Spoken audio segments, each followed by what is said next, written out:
You're often described as one of the better British fighters to have not won a world title, to certainly come close to challenging for one. Martin Murray's got the opportunity to win a world title at the 5th time of asking, I believe, on June 23rd. How much will that mean to you, given you didn't make that step in your own career?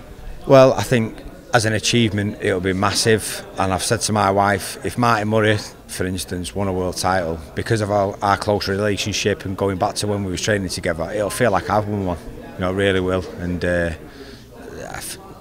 under no illusions, it's going to be such a tough night's work against Billy Joe, tactically and physically. I think Billy Joe, I don't think you could ever question his heart. He's a fighting man, as is Martin Murray. But I think you know, if Martin puts in the shift, what I think and believe he can do, then you know, it's going to be a close fight. But I believe he can take that title from Billy Joe.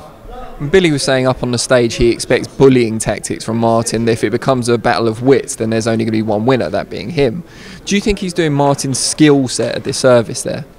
I think he knows what he's talking about, but I think he's underplaying what he believes, because I think he understands Martin's better than he just sort of made out there. Bullying tactics is sort of a general term, but there's a lot more thought goes into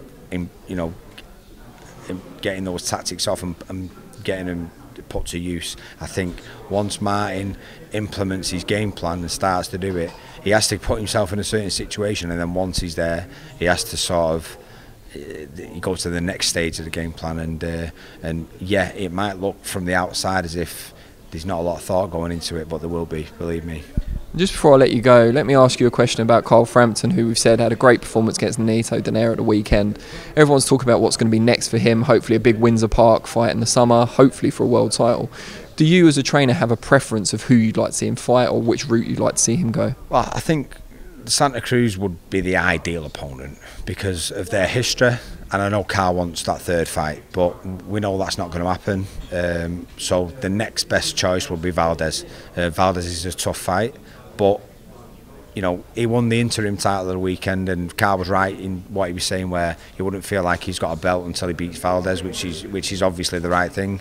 And they're talking about if VALDEZ isn't fit to fight, then he would vacate and Carl fight for the vacant title. That's not an ideal scenario for me, because I'd want him to be the champion. So so if you're asking me who I think it should be in an ideal scenario, I think it should be VALDEZ. If he's fit and ready, perfect. The next one after that would be the winner of Warrington-Selby. I don't think it's as good a fight if it's Selby, because styles wouldn't make for a good fight. If it's Warrington, then I think it does make for a good fight.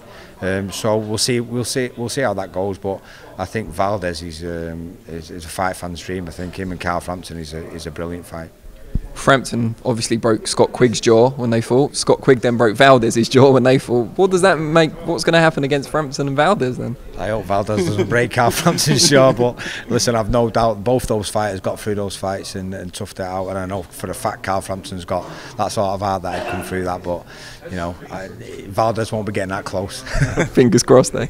Brilliant. Thanks, Jamie.